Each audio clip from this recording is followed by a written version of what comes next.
الثاني ياسين عمران من الجزائر. قارئ ياسين، حياك الله، اهلا وسهلا. بارك الله فيك. السلام عليكم. أعوذ بالله من الشيطان الرجيم.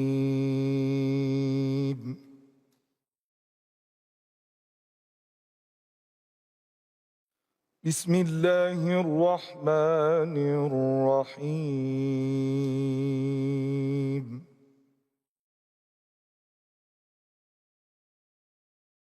ولمن خاف مقام ربه جنتان.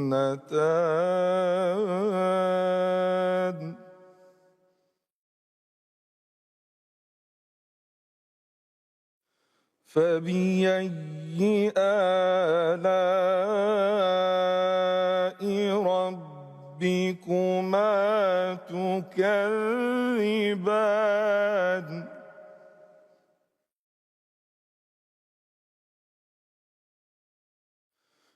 ذواتا أفنان. فبأي آلاء ربكما تكذبان؟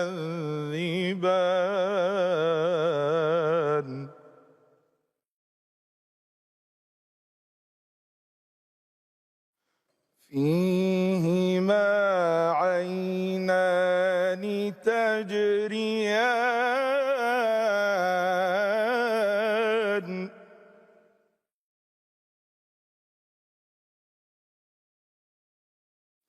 فبأي آلاء ربكما تكذبان؟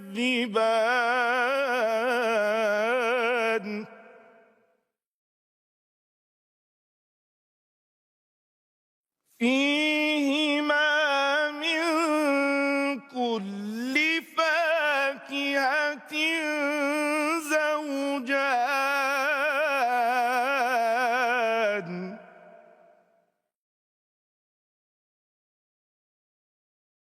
فبأي آلاء ربكما تكذبان؟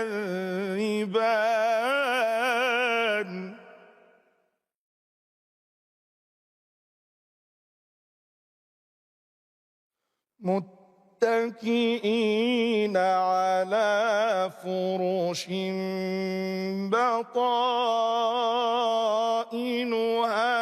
من استبرق.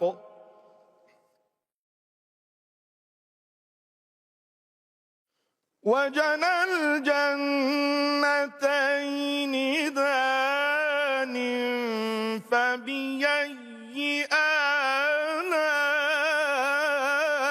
ربكما تكذبان؟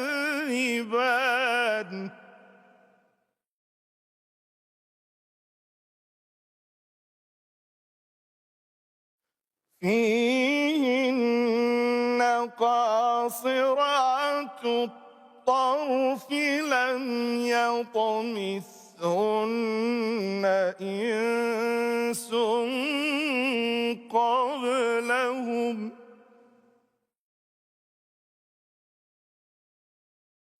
لم يطمثهن إنس قبلهم ولا جان.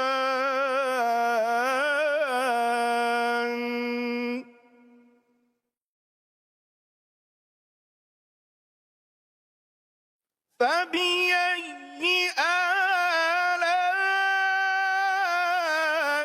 ربكما تكذبان؟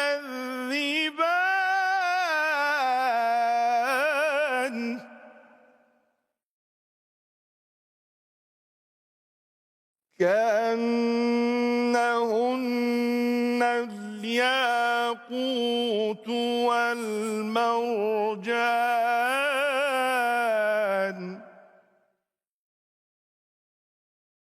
فبأي آلاء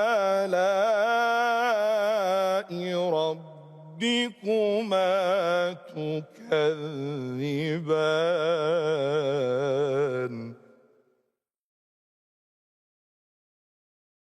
هل جزاء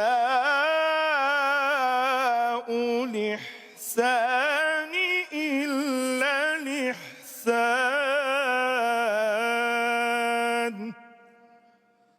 صدق الله العظيم. ما شاء الله، بارك الله فيك القارئ ياسين. ما شاء الله. المشايخ يريدونك أن تكمل. كمل فبأي آلاء حد آخر ربكما الصورة. تكذبان. الله يبارك فيك. نبدأ التقييم. دكتور. لن أقول بدون تعليق ولكن سأعلق. الصورة عنده مكتملة، ما شاء الله. الصورة مكتملة، يعني إذا فرعنا التجويد وما يتعلق به ما شاء الله الكل عنده مكتمل من صفات ومخارج وميزان وحركات وتوزيع أزمنة وضبط، يعني حتى صورة الصوت عنده في الأداء الصوتي كان جميلا جدا. يعني ما لاحظنا المشايخ ما لاحظنا شيء ولم نكتب شيئا فقط. يعني حتى رواية الأصبهاني من طريق من رواية ورش كان رائعا معه، يعني كان أتى به سليما صحيحا مضبوطا حسب أصول الرواية. فتح الله عليك يا شيخ الشيخ ياسين. عبد الرشيد. أنا بس لي ملاحظة تتعلق بالانتهاء. أنا قصدي إن فبأي آلاء ربكما تكذبان ملحقة بكل آية قبلها. يعني لو ضربوا عليك ما ضرب، لو انتهى الوقت كل آية تنتهي فبأي آلاء ربكما تكذبان. وأنا أرى كنت نكمل آخر الصورة. ما كان ينبغي أن تفصل بينهما، بين فبأي، كأنها كانت جزء الواحد يعني. الله جزاك يبارك الله فيك. خيرا. شكرا لكم. ننتقل لجنة الأداء الصوتي. لعله أن أراد أن يختم بكلمة إحسان حتى تحسنوا له. هذا تأويل حسن. هذا هو أراد أن يحسن إليه. شيخ بهلول يحسن إليه. نبدأ تقييم ملاحظات. هذا القارئ سيخرجني عن طوري في وصفي له، ولكن سأكتفي.